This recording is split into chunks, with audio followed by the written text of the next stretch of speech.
Hello guys, WhatsApp, कैसे हैं आप सब। स्वागत है आप सभी का आपके अपने यूट्यूब चैनल इकोनॉमिक्स टॉपर में। आज का हमारा टॉपिक है इंडिफरेंस कर्व एनालिसिस। क्या है ये indifference curve analysis? Indifference curve analysis जो दिया था इकोनॉमिस्ट हिक्स ने, इनके अकॉर्डिंग यूटिलिटी को ऑर्डिनल नंबर्स में मेजर किया जा सकता है। अब ये ऑर्डिनल नंबर्स क्या हैं? ऑर्डिनल नंबर्स का मतलब होता है कि जब हम किसी चीज को रैंकिंग दे सकते हैं, प्रेफरेंसेस बता सकते हैं, ये मेरी फर्स्ट प्रेफरेंस है और ये मेरी सेकंड प्रेफरेंस है, ये चीज़ मुझे पहले नंबर पे पसंद है और ये चीज़ मुझे दूसरे नंबर पे पसंद है। अब मान लीजिए हमारे पास दो चीज़ें हैं, एक है एप्पल और दूसरा है ऑरेंज। किसी का टेस्ट ऑरेंज के लिए ज़्यादा अच्छा होगा, किसी का टेस्ट एप्पल के लिए ज़्यादा अच्छा होगा। हम इनसे मिलने वाली यूटिलिटी या फिर सेटिस्फैक्शन को नंबर्स में नहीं बल्कि रैंकिंग में बता सकते हैं। मुझे एप्पल ज़्यादा पसंद है, ऑरेंज कम पसंद है, या कोई ये कह सकता है कि मुझे ऑरेंज ज़्यादा पसंद है और एप्पल कम पसंद है। ये तो थी इसकी इंट्रोडक्शन। चलिए देख लेते हैं आगे इंडिफरेंस कर्व का मीनिंग। इंडिफरेंस कर्व क्या है? It is a locus of all such points which shows equal satisfaction to the consumer. मतलब इंडिफरेंस कर्व हमें दो डिफरेंट कमोडिटीज के ऐसे कॉम्बिनेशंस के बारे में बताता है जो एक कंज्यूमर को सेम सेटिस्फेक्शन देते हैं। इस इंडिफरेंस कर्व को हम इंडिफरेंस शेड्यूल की फॉर्म में पहले रिप्रेजेंट कर सकते हैं, फिर इंडिफरेंस कर्व के फॉर्म में। तो सबसे पहले हम देखते हैं कि इंडिफरेंस शेड्यूल क्या है। इंडिफरेंस शेड्यूल एक ऐसा शेड्यूल है जो डिफरेंट कॉम्बिनेशन टू कमोडिटीज के डिफरेंट कॉम्बिनेशन को रिप्रेजेंट करता है जो एक कंज्यूमर को सेम लेवल ऑफ सेटिस्फेक्शन देते हैं।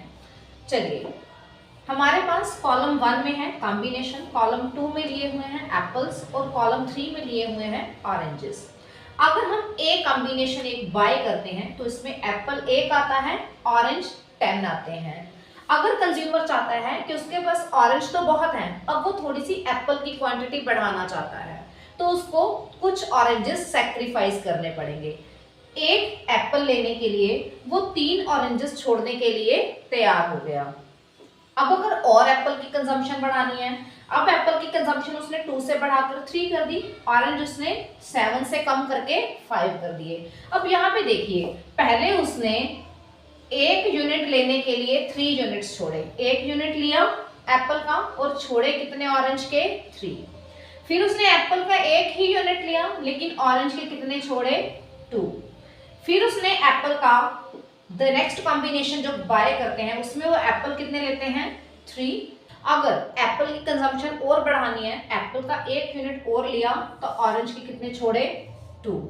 अब अगर एप्पल का एक और कॉम्बिनेशन लिया एक, तो उसने 1 एप्पल लिया और 1 ही ऑरेंज का सैक्रिफाइस किया। ये जो हमारे पास 3:1, 2:1, 1:1 आया है, इसको बोल देते हैं marginal rate of substitution. Marginal rate of substitution हमें बताता है कि कोई भी कंज्यूमर किसी भी प्रोडक्ट का 1 यूनिट एक्स्ट्रा लेने के लिए दूसरे यूनिट के कितने प्रोडक्ट्स छोड़ने को तैयार है, इसको हम बोल देते हैं मार्जिनल रेट ऑफ सब्स्टिट्यूशन। अब इसी शेड्यूल को अगर डायग्रामेटिकली रिप्रेजेंट कर दिया जाए तो वो बन जाता है हमारे पास इंडिफरेंस कर्व। OX एक्सिस पे एप्पल्स को मेंशन किया हुआ है, OY के ऊपर ऑरेंजेस को मेंशन किया हुआ है। सबसे पहले अगर हम शेड्यूल देखते हैं तो यहाँ पे एप्पल 1 है और ऑरेंज 10 है। 1 एप्पल 10 ऑरेंज, यहाँ पे पॉइंट लगा दिया A। फिर देखते हैं B कॉम्बिनेशन। B कॉम्बिनेशन में ऑरेंज 7 है, एप्पल है 2। फिर आ जाता है हमारे पास C कॉम्बिनेशन जिसमें एप्पल 3 है, ऑरेंज 5 है।